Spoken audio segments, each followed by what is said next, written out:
Jees, eli tässä on tämä ohjausyksikkö. Tällä viisiin. Siihen tulee 2 pistettä. Ja sitten on tämä meillä, missä on sulakkeita ja tän näköinen on kytketty. Ja sitten täällä on tämmönen, mihin tulee 1 valkoinen, 1 mustavalkoinen ja 1 punaharmaa.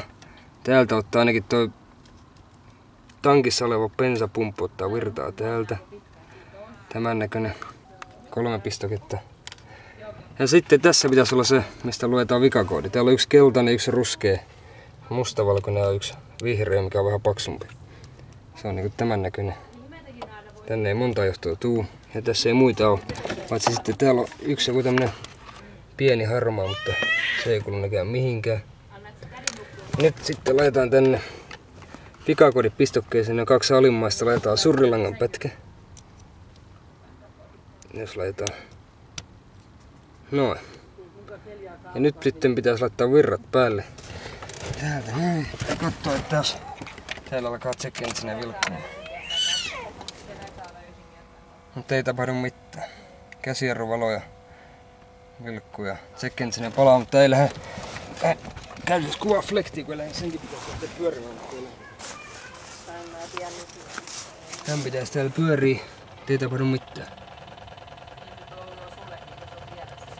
Täällä on johdot on kyllä kiinni ja flekti toimii silloin kun auto on kuuma, mutta nyt ei tapahdu mitään. Surina kuuluu. Surina käy kyllä. Ja sitten täällä on lampteanturi. Lamptean tulee liila, ruskea, valkoinen. Ja sitten 1 musta ruskea, vai toinen ruskea. Joku tää surisee kyllä. Ja täällä on sitten tää toinen, missä sen pitäisi se rikkaus ottaa. Täällä on 1 vihreä, 1 keltainen ja sekin on kyllä kiinni ihan hyvin. Ja tää niin kyllä kuuluu, joku tää surisee, mutta ei lähde flekti pyörimään. Akku on kytketty ja muut on. Koska lampata vakteli päällä. Niin. Sitten tällä viisi on, mutta check engine ei vilku. Bensapumppu lähti päälle ja kaikki toimii, mutta ja tää on nyt kytketty surrilangalla tällä tavalla. Mutta ei lähde vilkkumaan valot kyllä täällä. Että ei tiedä mistä sitä vikakodia pitäisi lukea.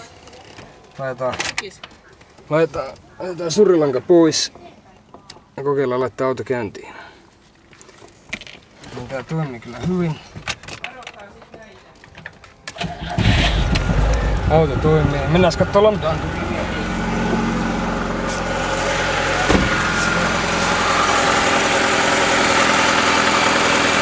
Kuten kuuluu, niin hyvin toimii. Mutta lambdan kun ottaa irti, niin sillä ei ole mitään vaikutusta moottorin käymiseen. Nyt on lambda irti ja ei mitään vaikutusta. Onko lambda rikki vai mikä on?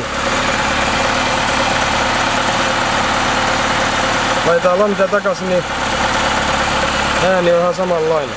En tiedä kummin päin tää kuuluu, varmaan näin päin tää kuuluu tohon. Varmaankin. Että sellä viisi. Että siinä se.